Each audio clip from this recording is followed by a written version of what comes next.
ഒടുവിലത്തെ പോളിംഗ് ശതമാന കണക്കുകൾ വന്നുകൊണ്ടിരിക്കുകയാണ്. പൂർണ്ണമായി കൃത്യമല്ലെങ്കിൽ പോലും 71.7% പേർ 2,69,00,000 വോട്ടർമാരിൽ 71.7% പേർ വോട്ട് രേഖപ്പെടുത്തിയിട്ടുണ്ട് ഇത്തവണത്തെ നിയമസഭാ തെരഞ്ഞെടുപ്പിൽ എന്നാണ് കണക്കുകൾ ലഭ്യമാകുന്നത്. അസ്ലം നമ്മോടൊപ്പം ചേരും കൂടുതൽ വിവരങ്ങളുമായി. അസ്ലം, എന്താണ് ഒടുവിൽ ലഭിക്കുന്ന കണക്കുകൾ? 6 മണിവരെയുള്ള തെരഞ്ഞെടുപ്പിന്റെ പോളിംഗ് ശതമാനം തെരഞ്ഞെടുപ്പ് കമ്മീഷൻ ഔദ്യോഗികമായി പുറത്തുവിടുന്നത് 71.7% എന്നാണ്. ഇതിൽ ഏറ്റവും അവസാന കണക്കൂട്ടലുകൾ മാറ്റി നിർത്തിയാൽ 1% ഒരു വ്യത്യാസം വരാൻ മാത്രമേ സാധ്യതയുള്ളൂ എന്നാണ് തെരഞ്ഞെടുപ്പ് കമ്മീഷൻ വൃത്തങ്ങൾ അറിയിക്കുന്നത്. അതായത് കഴിഞ്ഞ തവണ 75.12% നിന്നും 71.7%, 4% കുറവ് മൊത്തത്തിൽ സംസ്ഥാനത്ത് ആകെ തെരഞ്ഞെടുപ്പ് പോളിംഗ് ശതമാനത്തിൽ ഉണ്ടായിട്ടുണ്ട് എന്നുള്ളതാണ് പ്രത്യേകമായ ഒരു വസ്തുത. ഒരുപക്ഷേ ശക്തമായ പോളിംഗ് നടക്കുന്നു എന്ന് പറയുമ്പോൾ പോലും പോളിംഗ് ശതമാനം അവസാന കണക്ക് നോക്കുമ്പോൾ കുറഞ്ഞിട്ടുണ്ട് എന്നുള്ളതാണ് വസ്തുത. സാധാരണ പതിവ് പോലെ തന്നെ വടക്കൻ ജില്ലകൾ തന്നെയാണ് ഏറ്റവും കൂടുതൽ പോളിംഗ് ശതമാനത്തിൽ മുന്നിൽ നിൽക്കുന്നത്. 78% കണ്ണൂർ ജില്ലയാണ് ഏറ്റവും മുന്നിൽ നിൽക്കുന്നത്. പാലക്കാട് ജില്ല 76.5% രണ്ടാം സ്ഥാനം നിൽക്കുമ്പോൾ തെക്കൻ കേരളത്തിൽ നിന്നുള്ള ആലപ്പുഴ പൊതുവെ സാധാരണ രീതിയിൽ തന്നെ കഴിഞ്ഞ തവണ 79% ഉണ്ടായിരുന്ന ആലപ്പുഴ ഇത്തവണ 74% മൂന്നാം സ്ഥാനം നിൽക്കുന്നു.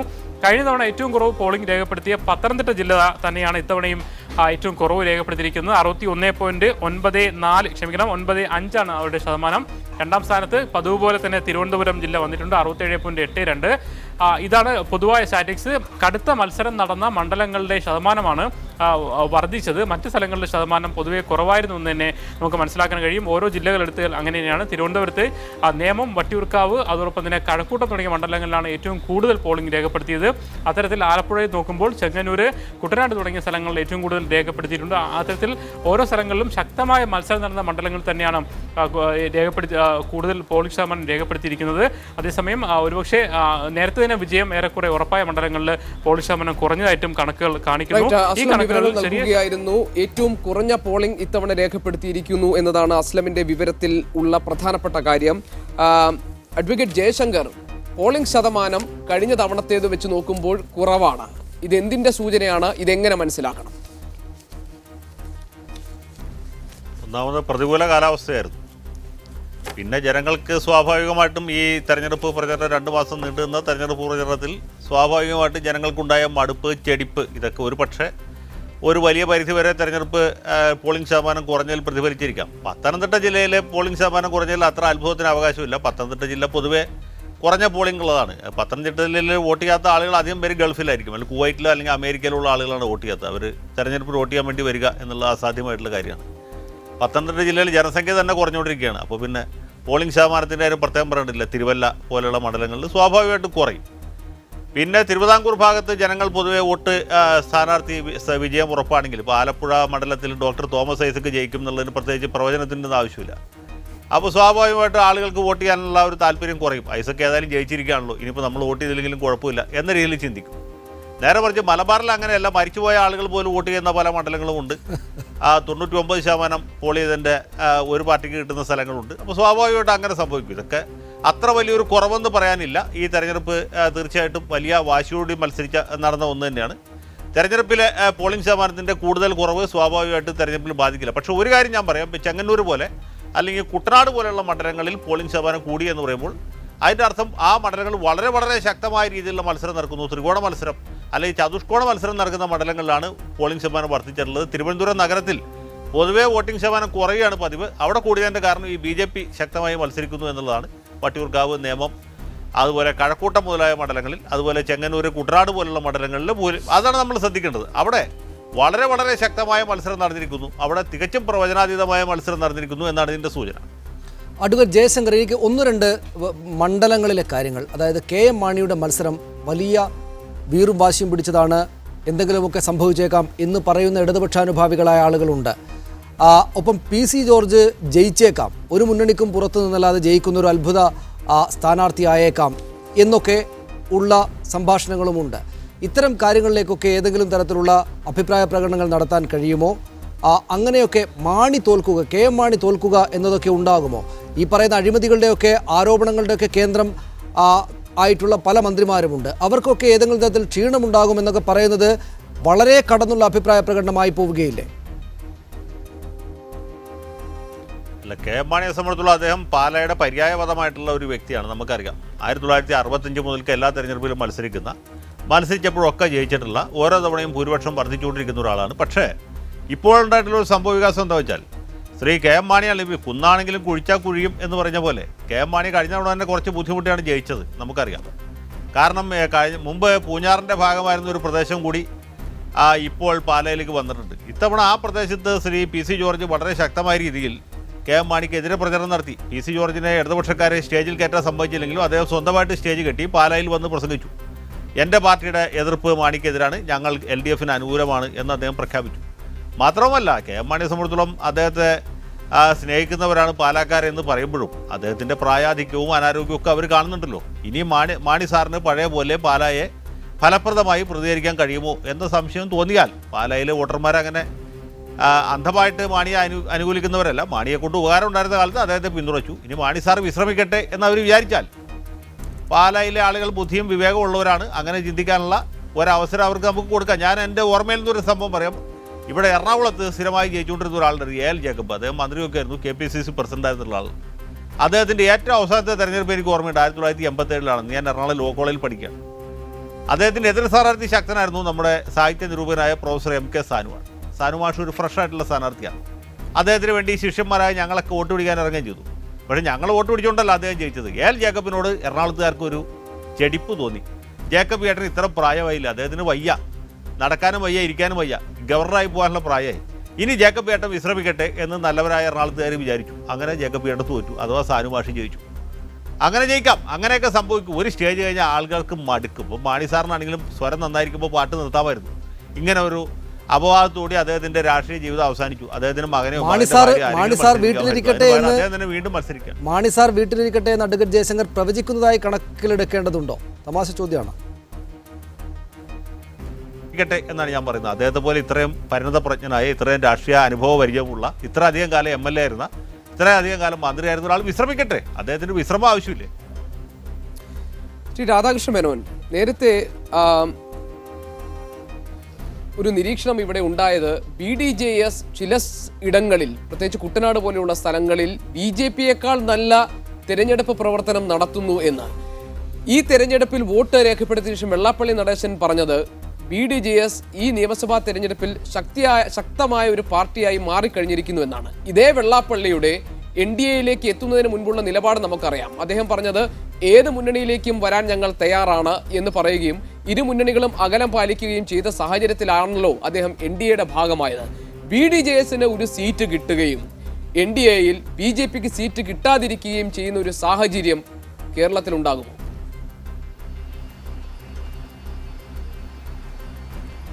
പക്ഷേ അതൊക്കെ നിങ്ങളുടെ ഒരു പ്രത്യേക ചോദ്യമാണ്. പക്ഷേ ഇപ്പോൾ എന്തായാലും NDAക്ക് സീറ്റ് കിട്ടിയാൽ, ഇപ്പോൾ വെള്ളാപ്പള്ളി നേതൃത്വം കൊടുക്കുന്ന SNDPയുടെ അനുഗ്രഹാശിസുകളോടുകൂടി രൂപീകരിക്കപ്പെട്ട പാർട്ടിയാണ് BDJS.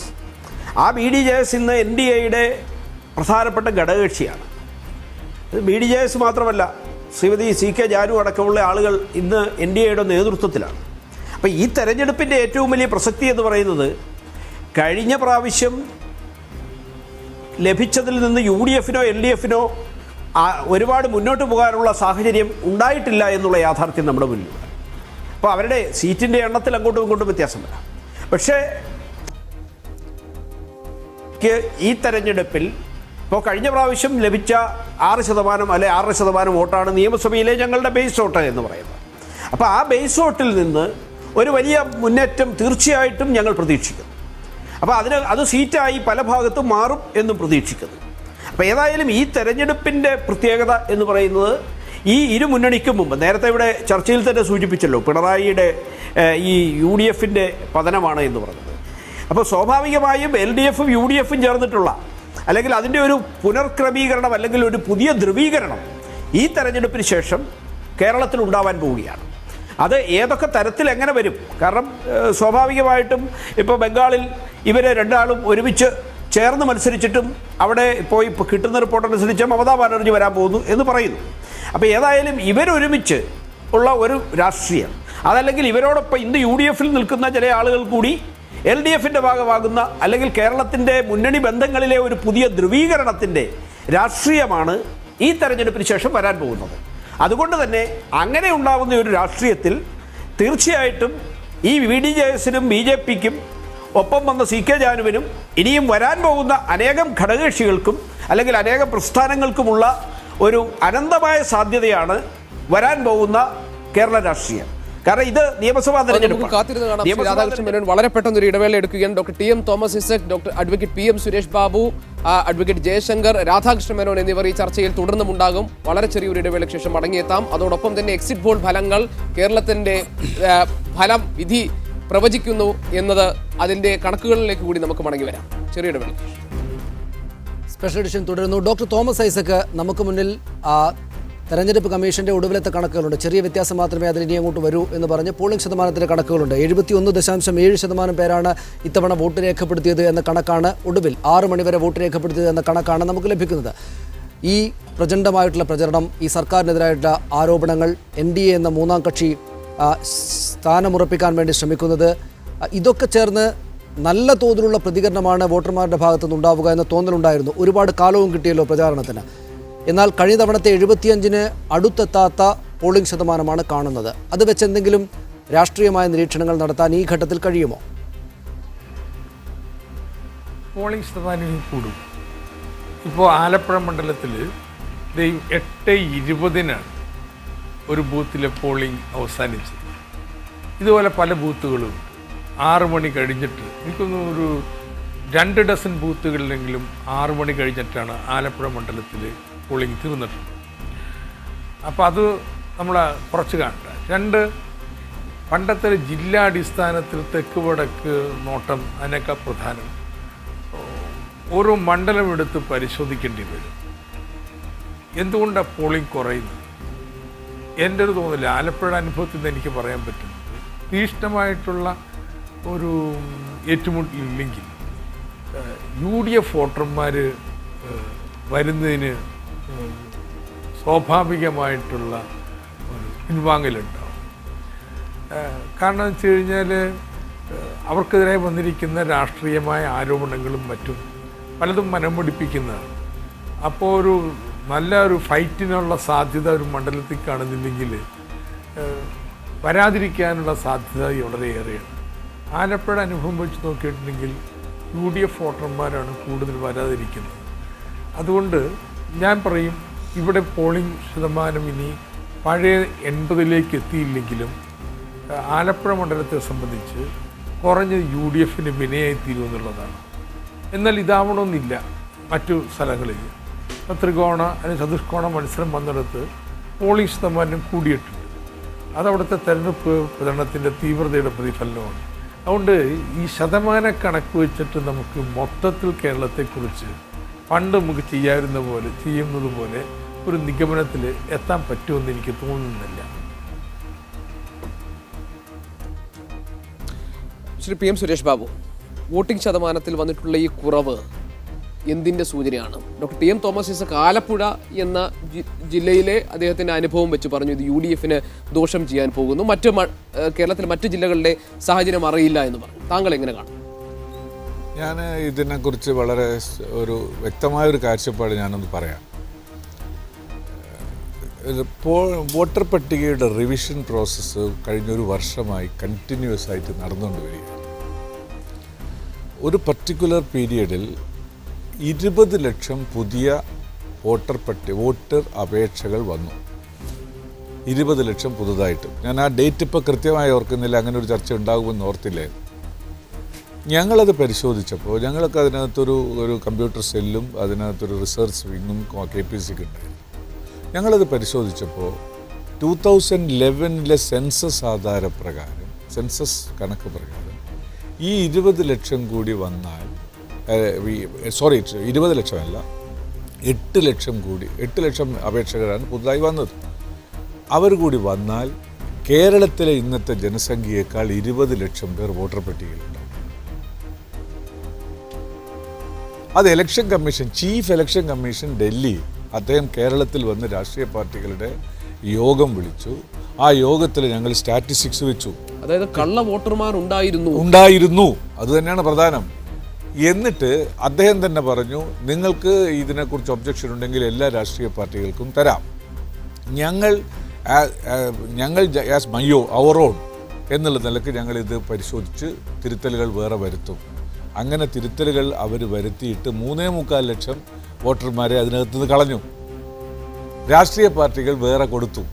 ആ കൊടുത്തതിൻ്റെ പേരിൽ തിരുത്തലുകൾ ഉണ്ടാകുന്നതിൻ്റെ അടിസ്ഥാനത്തിലാണ് കോഴിക്കോട്ട് കലക്ട്രേറ്റിൽ MLA അടക്കമുള്ള ആളുകൾ പോയി ഇലക്ട്രേറ്റ് ഉദ്യോഗസ്ഥന്മാരെ വളഞ്ഞു വെച്ച സംഭവമൊക്കെ ഉണ്ടായിരുന്നല്ലോ.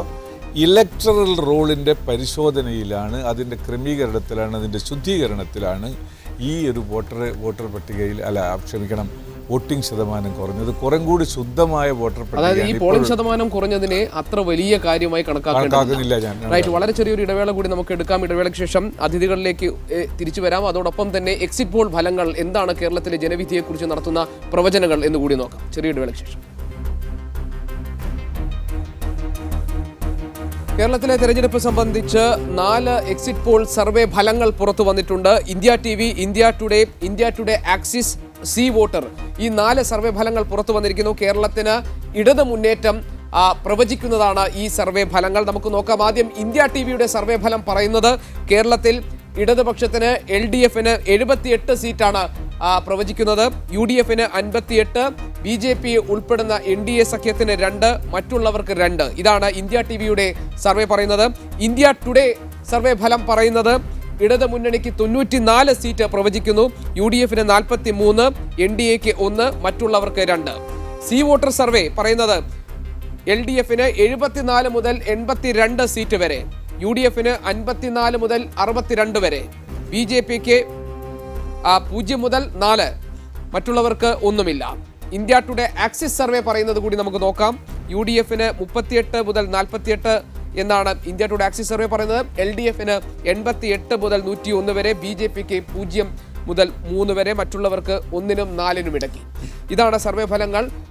4 സർവേ ഫലങ്ങളും ഇടതുപക്ഷത്തിന് വിജയമുണ്ടാകും ഈ തെരഞ്ഞെടുപ്പിൽ എന്ന് പ്രവചിക്കുന്നു. ഒപ്പം NDAക്ക് സീറ്റ് ലഭിക്കുമെന്ന Shri B. Radhakrishna Menon, seat account തുറക്കും നിങ്ങൾ എന്നതിനുള്ള പ്രവചനങ്ങളുണ്ട്. അങ്ങനെ ഒരു തോന്നൽ സാധാരണഗതിയിൽ തന്നെ ഉണ്ട്. നോക്കൂ, അപ്പോൾ തന്നെയും ഇടതുപക്ഷത്തിൻ്റെയും ഭരണപക്ഷത്തിൻ്റെയും UDFൻ്റെയും ആരോപണങ്ങൾ, തെരഞ്ഞെടുപ്പ് കാലത്തുള്ള ഒരു ആരോപണം അവിടെയുണ്ട്, നിങ്ങൾ പരസ്പരം വോട്ട് മറിച്ചു നൽകുന്നു എന്ന്. എല്ലായിടങ്ങളിലും ഇത്ര പ്രധാനമായി നടന്ന തെരഞ്ഞെടുപ്പിൽ എല്ലായിടങ്ങളിലും നിങ്ങൾ ശേഖരിക്കുന്ന വോട്ട്, നിങ്ങൾക്ക് ലഭിക്കുന്ന വോട്ട് നിങ്ങൾക്ക് കിട്ടേണ്ട പരമാവധിയാണ് എന്ന് ഈ ഘട്ടത്തിൽ പറയാനാകുമോ? മുഴുവൻ വോട്ടും വീണിട്ടുണ്ട് BJPയുടെ പെട്ടിയിൽ എന്ന് ഉറപ്പിക്കാവുന്നതാണോ?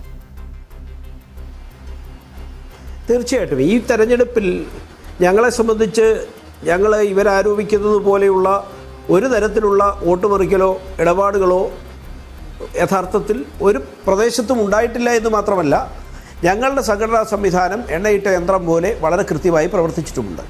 എന്നാൽ അതേസമയം ഇവർ തമ്മിൽ അങ്ങോട്ടും ഇങ്ങോട്ടും ചില ധാരണയുണ്ടാക്കിക്കൊണ്ട് ഞങ്ങൾ മുന്നോട്ട് വരും, അല്ലെങ്കിൽ ഞങ്ങളുടെ വിജയം ഉറപ്പുവരും എന്ന പ്രദേശത്ത് ഈ ഇടത് വലത് മുന്നണികളോ അവരുമായി ബന്ധപ്പെട്ട കോൺഗ്രസും കമ്മ്യൂണിസ്റ്റ് പാർട്ടിയും തമ്മിൽ ഒരു പക്ഷേ കൂട്ടുകച്ചവടം നടന്നിരിക്കാം. അത് ഏതൊക്കെ സ്ഥലത്ത് എങ്ങനെയെല്ലാം നടന്നു എന്നുള്ളത് വരും ദിവസങ്ങളിൽ വോട്ടെണ്ണി കഴിഞ്ഞാൽ നമുക്ക് വ്യക്തമാവും. ഏതായാലും ഞങ്ങളെ സംബന്ധിച്ച് ഈ തെരഞ്ഞെടുപ്പ് നേരത്തെ ഇതൊരു രാഷ്ട്രീയ, ഇപ്പോൾ ഭരണമാറ്റത്തിൻ്റെ എന്നതിനപ്പുറത്ത് കേരളത്തിലൊരു രാഷ്ട്രീയ മാറ്റത്തിൻ്റെ തെരഞ്ഞെടുപ്പാണ്. ആ രാഷ്ട്രീയ മാറ്റം ഇതാ സംഭവിക്കാൻ പോകുന്നു. ഇവിടെ യഥാർത്ഥത്തിൽ ജനപിന്തുണ വർദ്ധിക്കുന്നത് NDAക്ക് മാത്രമാണ്. കാരണം 44% വോട്ട് കഴിഞ്ഞ നിയമസഭാ തെരഞ്ഞെടുപ്പിൽ ലഭിച്ചിട്ടുള്ള ഇടതുപക്ഷ മുന്നണിക്ക് പോലും ജയിക്കും എന്ന് പറയുമ്പോഴും ഈ പ്രവചനങ്ങളിൽ പോലും 43 അല്ലെങ്കിൽ ഇനിയിപ്പോൾ നമുക്ക് ഏതായാലും വന്നു കഴിയും, ഈ പ്രവചനം ശരിയാണെന്നൊന്നും പറയുന്നില്ല. ഏതായാലും ഇവർക്കൊന്നും വലിയ വോട്ടിൻ്റെ എണ്ണത്തിലോ ശതമാനത്തിലോ വലിയ വർധനമൊന്നും വന്നിട്ടില്ല. അതേസമയം NDAയെ സംബന്ധിച്ച് ആ ഒരു മുന്നേറ്റം എല്ലാ പ്രദേശത്തും പ്രകടമാണ്. അത് BDJS കൂടി വന്നതുകൊണ്ട് ആ BDJSൻ്റെ സ്വാധീന മേഖലകളിൽ അവരുടെ തന്നെ പ്രധാനപ്പെട്ട ഒട്ടനവധി സ്ഥാനാർത്ഥികൾ മത്സരിച്ച പ്രദേശങ്ങളിലൊക്കെ വരും ദിവസങ്ങളിൽ അത് തീർച്ചയായിട്ടും പ്രകടമാകും. അതുകൊണ്ട് തന്നെ കേരളത്തിൽ വരാൻ പോകുന്ന ഒരു രാഷ്ട്രീയ മാറ്റത്തിന്റെ തുടക്കമായി. കാരണം ഞങ്ങൾക്ക് കഴിഞ്ഞ പ്രാവശ്യം അഡ്വക്കേറ്റ് സുരേഷ് ബാബു, ഭരണ തുടർച്ച എന്ന നിങ്ങളുടെ പ്രതീക്ഷയ്ക്ക് പ്രഹരമേൽപ്പിക്കുന്നതാണ് 4 സർവേ ഫലങ്ങളും. എന്താണ് താങ്കളുടെ പ്രതികരണം? B. രാധാകൃഷ്ണ മേനോന്റെ ആരോപണം അതിന് പുറമെ കൂട്ടുകച്ചവടവും പരസ്പരമുള്ള ധാരണയുമുള്ളത് ഇരു മുന്നണികൾക്കുമാണെന്നുള്ള അദ്ദേഹത്തിന്റെ ആക്ഷേപം. ഭരണ തുടർച്ച ഞങ്ങളെ സംബന്ധിച്ചിടത്തോളം അതൊരു ജനങ്ങളുടെ ഒരു ആഗ്രഹ പ്രകടനത്തിൻ്റെ ഫലമായി കോൺഗ്രസ് UDF ഏറ്റെടുത്തിട്ടുള്ളൊരു മുദ്രാവാക്യമാണ്. അത് സ്വാഭാവികമായി അത് നടക്കും. അത് കേരളത്തിൽ ഈ തവണ നമ്മൾ 19-ാം തീയതി കേൾക്കാനും കാണാനും പോവുകയാണ്. പിന്നെ ഞങ്ങളെക്കുറിച്ചൊരു വോട്ട് കച്ചവടത്തിൻ്റെ ഒരു കാര്യത്തിൽ ഞങ്ങൾക്ക് ഇതിനകത്ത് BJP ഞങ്ങളെ സംബന്ധിച്ചിടത്തോളം രാഷ്ട്രീയമായി BJPയെ രാഷ്ട്രീയ രംഗത്ത് നിന്ന് അകറ്റി നിർത്തുവാനുള്ള ഉത്തരവാദിത്വമുള്ളൊരു രാഷ്ട്രീയ സംവിധാനമാണ് ഇന്ത്യൻ നാഷണൽ കോൺഗ്രസ്. അതിനെ ചെറുതാക്കി കാണുന്നത് രാജ്യത്തിന് നല്ലതല്ല. ഞങ്ങളെ ചീത്തയാക്കാൻ വേണമെങ്കിൽ അങ്ങനെയൊക്കെ പറയാം. പക്ഷേ ഒരു വസ്തുത ഞാനിവിടെ മുമ്പിൽ നിങ്ങളെ ബഹുജന സമക്ഷം ഞാനൊന്ന് അവതരിപ്പിക്കട്ടെ. ഞാൻ കോഴിക്കോട് നോർത്തിലെ മത്സരിച്ച സ്ഥാനാർത്ഥിയാണ്. ഞാൻ അവിടുത്തെ കഴിഞ്ഞ 2009, 2011, 2014 ഈ തെരഞ്ഞെടുപ്പുകളിൽ നടന്ന വോട്ടിൻ്റെ ഒരു കണക്ക് സംക്ഷിപ്തമായി പറയാം. 2009 BJPക്ക് 15,000 വോട്ട് കിട്ടി. 2011 BJPക്ക് കിട്ടിയ വോട്ട് 9,000. 2014 BJPക്ക് കിട്ടിയ വോട്ട് 19,900 എന്ന് പറഞ്ഞാൽ 20,000. എവിടെയാണ് ഈ വോട്ട് പോയത്? എങ്ങനെയാണ് ഈ വോട്ടിന് നഷ്ടമുണ്ടായത്? കോൺഗ്രസ്സിന് 2009 കിട്ടിയ വോട്ട് 44,000. കോൺഗ്രസ്സിന് 2009 കിട്ടിയ വോട്ട് 48,000 സംതിങ്. 2014 കിട്ടിയ വോട്ട് 48,000 സംതിങ്. വ്യത്യാസമില്ല. BJPക്ക് ക്ഷമിക്കണം, CPMന് 2009-ലും 2014-ലും കിട്ടിയത് 47,000, 2011 കിട്ടിയത് 57,000. അല്ല, ഇതുപോലെയുള്ള കണക്കുകൾ മറിച്ചുമുണ്ട്. അല്ല, ഞാനത് പറഞ്ഞോട്ടെ, മറിച്ചുള്ള കണക്ക് പറയാം, നമുക്ക് നോക്കാം. 47,000 എന്ന് പറഞ്ഞാൽ 10,000 വോട്ട് BJPക്ക് കുറയുന്നു, 10,000 വോട്ട് CPMന് കൂടുന്നു. എന്നിട്ട് വീണ്ടും ചീത്ത ഞങ്ങൾക്ക്. അതാണ് അവിടെയാണ് പ്രശ്നം. നിങ്ങൾ കൂടുകയും കുറയുകയും ചെയ്യുന്നതിന് എനിക്ക് പരാതിയൊന്നുമില്ല. അത് കാരണം nothing wrong in love and war എന്നുള്ള പ്രിൻസിപ്പിൾ ആണ് സത്യത്തിലുള്ളത്. അതുകൊണ്ട് തെരഞ്ഞെടുപ്പിൽ ജയിക്കുന്നത് അരിത്തമെറ്റിക്കലാണ്, വോട്ടിൻ്റെ ആണ്, അതിനകത്തൊന്നുമില്ല. പക്ഷേ ആക്ഷേപം എങ്കിലും ഞങ്ങളൊന്ന് ഒഴിവാക്കിക്കൂടെ? ഞങ്ങൾ തോൽപ്പിക്കുകയും ചെയ്ത് എന്നിട്ട് പിന്നെ ആക്ഷേപവും ഞങ്ങൾക്കാണ്. ഡോക്ടർ തോമസ് ഐസക്, BJPയുടെ വോട്ട് എങ്ങോട്ടാണ് പോവുക? എങ്ങോട്ടെങ്കിലും മറിയുമോ? അങ്ങോട്ടും ഇങ്ങോട്ടും മറിയും എന്നതൊക്കെ അടക്കമുള്ള ചർച്ചകൾ ഇങ്ങനെ സ്വാഭാവികമായും വരും ദിവസങ്ങളിൽ നടക്കുമല്ലോ. അത് സ്വാഭാവികമാണല്ലോ. ഏത് നിലക്കുള്ള മറുപടിയാണ് പറയാനാവുക? BJPയുടെ വോട്ട് പോകുന്നുണ്ടെങ്കിൽ ഞങ്ങളുടെ ഭാഗത്തേക്കല്ല, ഞങ്ങൾക്കല്ല മറിയുന്നത് എന്ന ആക്ഷേപം അല്ല എന്ന വിശദീകരണം ശ്രീ സുരേഷ് ബാബു നടത്തിയിട്ടുണ്ട്. 19-ാം തീയതി വോട്ടിൻ്റെ കണക്ക് വരുമ്പോൾ നമുക്ക് ചില കാര്യങ്ങൾ ഖണ്ഡിതമായിട്ട് കാണാൻ പറ്റും. എങ്കിൽ യുക്തിപരമായിട്ട് പരിശോധിച്ച് നോക്കിക്കഴിഞ്ഞാൽ ഞാൻ നേരത്തെ പറഞ്ഞതാണ്, RSSൻ്റെയും BJPയുടെയും താല്പര്യം LDF ദുർബലപ്പെടുകയാണ്. എങ്കിൽ മാത്രമേ ഈ സംസ്ഥാനത്തേക്ക് വളരാൻ പറ്റുള്ളൂ. UDFൻ്റെ പിന്തുണ എന്ന് പറയുന്ന മഹാഭൂരിപക്ഷവും ന്യൂനപക്ഷങ്ങളാണ്. അവരാകർഷിച്ച് BJP കൊണ്ടുപോകാൻ കഴിയില്ല. അതുകൊണ്ട് BJPക്ക് ഒരു പൊളിറ്റിക്കൽ സ്പേസ് വേണമെങ്കിൽ LDF ഇല്ലാതാവണം. ആ ഇല്ലാതാക്കുന്നതിന് ഒറ്റയടിക്ക് പറ്റിയില്ലെങ്കിലും ഇനി അടുത്തൊരു 5 വർഷം കൂടി കഴിയുമ്പോഴെങ്കിലും മാറ്റം വരുത്തണം. LDFന് ഒരു വട്ടവും കൂടി അധികാരത്തിൽ നിന്ന് മാറ്റി നിർത്തണം. ഇതൊരു സ്ട്രാറ്റജി തിങ്കിങ്ങാണ്. പക്ഷേ ഇതുപോലെ കാര്യം നടക്കുന്നില്ല എന്നാണ് എക്സിറ്റ് പോൾ കാണിക്കുന്നത്. BJP കയറി വന്നാൽ അക്കൗണ്ട് തുറക്കാൻ ഉണ്ടാവില്ല എന്നൊക്കെ ഞാൻ ഖണ്ഡിതമായിട്ട് പറയുന്നില്ല. എക്സിറ്റ് പോൾ അങ്ങനെ പറയുന്നു. പക്ഷേ അക്കൗണ്ട് തുറക്കൽ മാത്രമാണ് BJP കേരളത്തിലൊരു രാഷ്ട്രീയ ശക്തിയായിട്ട് മാറുന്നില്ല എന്ന് മാത്രമല്ല, നേരത്തെ ഒരു 12% വോട്ടവർക്ക് 10-12 ബേസ്, അല്ല 6% അല്ല, അതിനേക്കാൾ 2-3% കൂടുതൽ വോട്ട് കിട്ടുന്നു. എന്നാൽ അങ്ങനെ ഒരു വളർച്ച കേരളത്തിൽ ഉണ്ടാവില്ല എന്ന് പറയുന്ന വരുമ്പോഴുള്ള മോഹഭംഗം ചെറുതല്ല. BJDS SRPയുടെ ശേഷി അവർക്ക് ഉണ്ടാകാൻ പോകുന്നില്ല കേരളത്തിൽ. SRPക്ക് അല്ലെങ്കിൽ ഒരു പ്രാവശ്യമെങ്കിലും ഒരു മന്ത്രിസ്ഥാനം നേടാൻ കഴിഞ്ഞു. ഇനിയിപ്പം നിങ്ങൾ കാത്തിരുന്ന് കണ്ടോളൂ എന്താണ് സംഭവിക്കുക. BJP BJDS കേരളത്തിൽ ദുർബലപ്പെടുന്ന അവരുടെ പീക്ക് എത്തിക്കഴിഞ്ഞു എന്ന് ഞാൻ പറയും. അതാണ് ഈ തെരഞ്ഞെടുപ്പിലെ ഒരു പ്രധാനപ്പെട്ട സംഭവവികാസം. അഡ്വക്കേറ്റ് ജയശങ്കർ, BJP ബന്ധം ആരോപിക്കപ്പെട്ടതിന് അഡ്വക്കേറ്റ് PM സുരേഷ് ബാബു നിരത്തിയ ഒരു കണക്ക് താങ്കൾ കണ്ടല്ലോ. BJPയുടെ വോട്ടുകളുടെ ആനുകൂല്യം കിട്ടിയിട്ടുള്ളത് ഇടതുപക്ഷത്തിനാണ്, എന്നിട്ടും ചീത്തപ്പേര് കേൾക്കേണ്ടി വരുന്നു എന്നാണ്. ഇതിനൊരു മറിച്ചുള്ള കണക്കും ഇല്ലേ അഡ്വക്കേറ്റ് ജയശങ്കർ? തീർച്ചയായിട്ടും അദ്ദേഹം അത് പറഞ്ഞപ്പോൾ അതേ മണ്ഡലത്തിൽ തന്നെ മറിച്ചുള്ള കണക്കാണ് എൻ്റെ മനസ്സിൽ കൂടി പോയത്. 1977-ലും 80-ലും 82-ലും ഇടതുപക്ഷ മുന്നണി സ്ഥാനാർത്ഥിയായിട്ട് ചന്ദ്രശേഖരക്കുറുപ്പ് ജയിച്ച മണ്ഡലമാണ് കോഴിക്കോട് 1-ാം മണ്ഡലം, ഇപ്പോഴത്തെ കോഴിക്കോട് നോർത്ത്. അവിടെ അതിൻ്റെ അടുത്ത തെരഞ്ഞെടുപ്പിൽ 87-ൽ എം ദാസൻ വിജയിച്ചു. അദ്ദേഹം വലിയ ഭൂരിപക്ഷത്തിലാണ് ജയിച്ചത്. 91-ൽ കോലീബി സഖ്യമുണ്ടായപ്പോൾ സുജനപാലി ജയിച്ചു.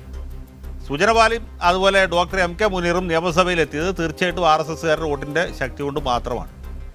അതിൻ്റെ അടുത്ത തെരഞ്ഞെടുപ്പിൽ 96-ലെ തെരഞ്ഞെടുപ്പിൽ കോലീബി ഉണ്ടായില്ല. അപ്പോൾ ലീഗ് കോഴിക്കോട് 2-ാം മണ്ഡലത്തിലും കോൺഗ്രസ് 1-ാം മണ്ഡലത്തിലും സുജനപാൽ തന്നെ 1-ാം മണ്ഡലത്തിലും തോറ്റു. മുനീർ ധീരനായതുകൊണ്ട് അദ്ദേഹം മലപ്പുറത്തേക്ക് മാറി. അവിടെ ഖമറുന്നിസ അൻവർ എന്ന് പറഞ്ഞൊരു പാവം സ്ത്രീയെ മത്സരിപ്പിച്ചു, തോൽപ്പിച്ചു. അതിൻ്റെ അടുത്ത മണ്ഡലത്തിൽ അടുത്ത തവണ വീണ്ടും RSSകാരുടെ വോട്ട് കോൺഗ്രസിന് മറിച്ച് വിറ്റപ്പോൾ വീണ്ടും സുജനപാൽ ജയിച്ചു. തൊട്ടടുത്ത മണ്ഡലത്തിൽ ലീഗിൻ്റെ സ്ഥാനാർത്ഥി ജയിച്ചു. ഇപ്പോൾ BJPക്കാർ വോട്ട് കച്ചവടം നടത്താത്തതുകൊണ്ട് 1-ാം മണ്ഡലത്തിലും ജയിക്കുന്നില്ല, 2-ാം മണ്ഡലത്തിലും ജയിക്കുന്നില്ല. ഇതാണ് യാഥാർത്ഥ്യം. പിന്നെ കഴിഞ്ഞ തവണ പ്രദീപ് കുമാറിന് കുറച്ച് അധികം വോട്ട് കിട്ടി. പ്രദീപ് കുമാർ വളരെ ശക്തനായ ഒരു സ്ഥാനാർത്ഥിയാണ്. അതുകൊണ്ട് സ്വാഭാവികമായിട്ട് കുറച്ച് വോട്ട് അദ്ദേഹത്തിന് പോയെന്ന് മാത്രമേ ഉള്ളൂ. ഞാനിപ്പോൾ അതിൻ്റെ ഈ കൊടുക്കൽ വാങ്ങലിൻ്റെ കച്ചവടത്തിലേക്കല്ല പോണേ. എക്സിറ്റ് പോളിനെ സംബന്ധിച്ച് കൗതുകരമായൊരു യാഥാർത്ഥ്യം ഞാൻ ചൂണ്ടിക്കാണിക്കാം. ഇവിടെ എക്സിറ്റ് പോളിൻ്റെ ശാസ്ത്രീയതയെക്കുറിച്ച് ഞാൻ നേരത്തെ സംശയം പ്രകടിപ്പിച്ചു. പക്ഷേ പൊതുവെ ഇടതുപക്ഷത്തിന് അനുകൂലമായൊരു വികാരമുണ്ട് എന്നുള്ളതിൻ്റെ ഏറ്റവും വലിയ തെളിവൊന്നുമല്ല. എല്ലാ തെരഞ്ഞെടുപ്പിലും, ഛത്തീസ്ഗഡിലെ തെരഞ്ഞെടുപ്പിൽ വരെ എക്സിറ്റ് പോൾ അല്ല, അഭിപ്രായ വോട്ടെടുപ്പ് നടത്തുന്ന ഒരു പ്രധാനപ്പെട്ട മാധ്യമ സ്ഥാപനം ഈ തെരഞ്ഞെടുപ്പിൽ കേരളത്തിലാവട്ടെ ബംഗാളിലാവട്ടെ അഭിപ്രായ വോട്ടെടുപ്പ് നടത്തിയിട്ടില്ല. അത് മലയാള മനോരമയുടെ വീക്ക് അമേരിക്കയിലെ തെരഞ്ഞെടുപ്പിൽ വരെ അഭിപ്രായ വോട്ടെടുപ്പ് നടത്തുന്നതാണ്. എന്തുകൊണ്ട് കേരളത്തിൽ നടത്തിയില്ല? അല്ലെങ്കിൽ നടത്തിയ റിസൾട്ട് എന്തുകൊണ്ട് പുറത്തു വിടുന്നില്ല? കാരണം വ്യക്തമല്ലേ, ഇവിടെ ഇടതുപക്ഷം ജയിക്കാൻ പോവാണ്. മനോരമക്കാർക്ക് സമ്മതിക്കാൻ പറ്റുമോ? മനോരമയുടെ ന്യൂസ് ചാനലിനോ വീക്കിനോ ഒരു അഭിപ്രായ വോട്ടെടുപ്പ് നടത്താൻ പറ്റാത്തത് എന്തുകൊണ്ടാണ്? കാശില്ലാത്തതുകൊണ്ടാണോ? അല്ലെങ്കിൽ സംവിധാനം ഇല്ലാത്തതുകൊണ്ടാണോ? ഏജൻസി കിട്ടാത്തതുകൊണ്ടാണോ? ഏതായാലും എക്സിറ്റ് പോൾ ഫലങ്ങൾ പറയുന്നത് ഇടതുപക്ഷത്തിന്റെ മുന്നേറ്റം കേരളത്തിൽ ഉണ്ടാകുമെന്നാണ്. 2 ദിവസത്തെ കാത്തിരിപ്പ് മാത്രം മതി. 19-ാം തീയതി നമുക്കറിയാം കേരളത്തിന്റെ ജനവിധി എന്താണെന്നുള്ളത്. നമുക്ക് ആ 48 മണിക്കൂർ നമുക്ക് കാത്തിരിക്കാം. വളരെയധികം നന്ദി ഈ ചർച്ചയിൽ തുടക്കം മുതൽ പങ്കെടുത്തിരുന്ന Shri Elamaram Kareem, doctor TM Thomas Isaac, advocate PM Suresh Babu, Shri B Radhakrishna Menon, advocate Jayasankar, Shri J Prabhash ഈ ചർച്ചയിൽ പങ്കെടുത്തതിന്. 19-ാം തീയതി നമുക്ക് കൗണ്ടിംഗ് ദിനത്തിൽ വിശദമായ വിശകലനങ്ങളും ജനവിധിയുടെ പൂർണ്ണ പതിപ്പുമായി കാണാം. ഒരു ചെറിയ ഇടവേളയിലേക്ക്. ഇനി കായിക വാർത്തകൾ. Sports news brought to you by Chemanur International Jewelers. Designed with the touch of God. Chemanur International Jewelers. Rio ഒളിമ്പിക്സിൽ പങ്കെടുക്കാൻ അവസരം നൽകണം എന്നാവശ്യപ്പെട്ട് ഗുസ്തി താരം സുശീൽ കുമാർ കോടതിയിലേക്ക്. റെസ്ലിംഗ് ഫെഡറേഷൻ ഓഫ് ഇന്ത്യ സമർപ്പിച്ച യോഗ്യതാ പട്ടികയിൽ പേരില്ലാത്തതിനെ തുടർന്നാണ് സുശീൽ കുമാർ ഡൽഹി ഹൈക്കോടതിയിൽ ഹർജി നൽകിയത്. സാധ്യതാ പട്ടിക സമർപ്പിക്കും മുൻപ് സെലക്ഷൻ ട്രയൽ നടത്തണം എന്നാണ് സുശീൽ കുമാറിന്റെ ആവശ്യം. 74 കിലോഗ്രാം വിഭാഗത്തിൽ നർസിംഗ് യാദവിന്റെ പേരാണ് നിലവിൽ റെസ്ലിംഗ് ഫെഡറേഷൻ പട്ടികയിലുള്ളത്.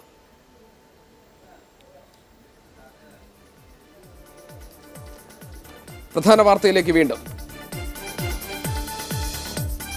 നിയമസഭാ തെരഞ്ഞെടുപ്പിൽ 74.12% പോളിംഗ്. ഏറ്റവും കൂടുതൽ പോളിംഗ് കോഴിക്കോട്ട്, രണ്ടാമത് ആലപ്പുഴ. ഏറ്റവും കുറവ് പോളിംഗ് ഇടുക്കിയിൽ. പോളിംഗ് സമാധാനപരം. വോട്ട് ചെയ്യാനെത്തിയ 6 പേർ കുഴഞ്ഞു വീണ് മരിച്ചു. തെരഞ്ഞെടുപ്പോടെ UDF നിഷ്കാസനം ചെയ്യപ്പെടുമെന്ന് പിണറായി വിജയൻ. ബംഗാളിൽ ഒറ്റയ്ക്ക് നിൽക്കാൻ കഴിയാത്തവരുടെ പ്രതികരണമെന്ന് ഉമ്മൻചാണ്ടിയുടെ മറുപടി. ഇടതു തരംഗമെന്ന് CPM, ഭരണ തുടർച്ചയുണ്ടാകുമെന്ന് UDF. ഭരണ തുടർച്ചയെപ്പറ്റി പറയണമെങ്കിൽ വോട്ടെണ്ണണമെന്ന് മന്ത്രി CN ബാലകൃഷ്ണൻ. കേരള രാഷ്ട്രീയം വഴിത്തിരിവിലെന്ന് കുമ്മനം രാജശേഖരൻ. കേരളത്തിൽ ഇടതു മുന്നേറ്റമെന്ന് എക്സിറ്റ് പോൾ ഫലങ്ങൾ. LDFന് 88 മുതൽ 101 സീറ്റ് വരെ ലഭിക്കുമെന്ന് ഇന്ത്യ ടുഡേ ആക്സിസ് ഫലം. സി വോട്ടർ പോളും LDFന് അനുകൂലം. 74 മുതൽ 82 സീറ്റ് വരെ ലഭിക്കും. 78 സീറ്റെന്ന് ഇന്ത്യ TV. UDF 38 മുതൽ 58 സീറ്റ് വരെ നേടുമെന്നും എക്സിറ്റ് പോൾ ഫലം. BJP അക്കൗണ്ട് തുറക്കുമെന്നും ഫലങ്ങൾ. തമിഴ്നാട്ടിൽ DMK അധികാരത്തിൽ വരുമെന്ന് എക്സിറ്റ് പോൾ ഫലം. തമിഴ്നാട്ടിലും പുതുച്ചേരിയിലും കനത്ത പോളിംഗ്. തമിഴ്നാട്ടിൽ 79% പോളിംഗ്, പുതുച്ചേരിയിൽ 82%. അസമിൽ BJP അധികാരത്തിലെത്തുമെന്നും ഫലങ്ങൾ. കൂടുതൽ വാർത്തകളും വീഡിയോ ചിത്രങ്ങൾക്കും ഞങ്ങളുടെ വെബ്സൈറ്റ് സന്ദർശിക്കാം www.mediavantv.in. ഇതോടെ ഇന്നത്തെ സ്പെഷ്യൽ എഡിഷൻ പൂർണ്ണമാകുന്നു. Good bye, good night.